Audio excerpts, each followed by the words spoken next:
বর্তমান প্রজন্মের কাছে ঈদের আর্থিক ও সামাজিক শিক্ষা তেমন নেই বললেই চলে। আগের সময়ের ঈদ এবং বর্তমানে ঈদের মধ্যে ব্যাপক পার্থক্য।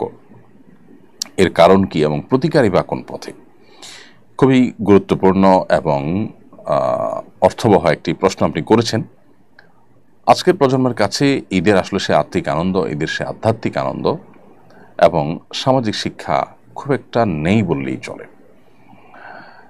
এবং আজকাল যে ঈদ আর আজ থেকে 2 দশক 3 দশক আগের যে ঈদ, এই দুই ঈদের মধ্যে ব্যাপক পার্থক্য।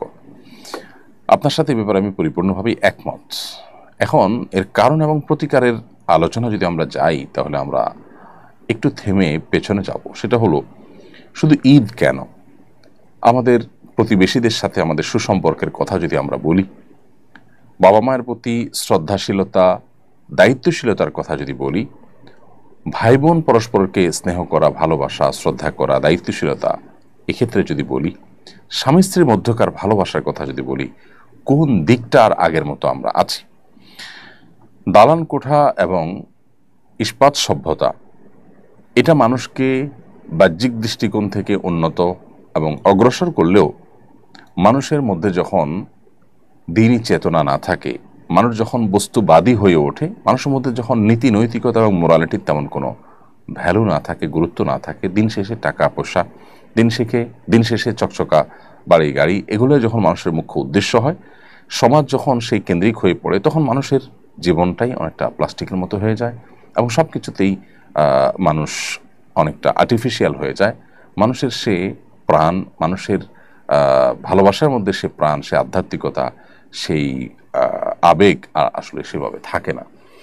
যার ফলশ্রুতিতে আমরা ঈদের মধ্যে শুধু কেন, অন্য সব ক্ষেত্রেই এই অধঃপতন দেখতে পাচ্ছি। উত্তরণের উপায় কি?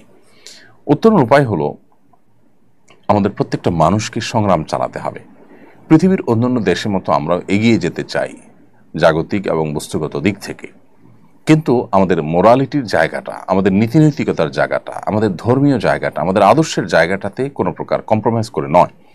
আমরা যদি একটু কম উন্নত দালান কোঠার মধ্যে বসবাস করি, আর আমাদের মধ্যে সৌহার্দ্য, সম্প্রীতি, ভালোবাসা সেভাবে থাকে, তাহলে সেটা আমাদের জন্য অনেক বেশি সুখের কারণ হবে তুলনামূলকভাবে সেই দালান কোঠার চাইতে, যেটা অনেক চকচকে, যেটা অনেক উন্নত, যেটা অনেক দৃষ্টিনন্দন, কিন্তু সেখানে থেকে আমাদের মধ্যে যদি সেই পারস্পরিক সৌহার্দ্য, ভালোবাসা, সম্প্রীতির ঘাটতি থাকে, তাহলে এই লাইফের চাইতে আমাদের তথাকথিত অনুন্নত লাইফটা অনেক ভালো।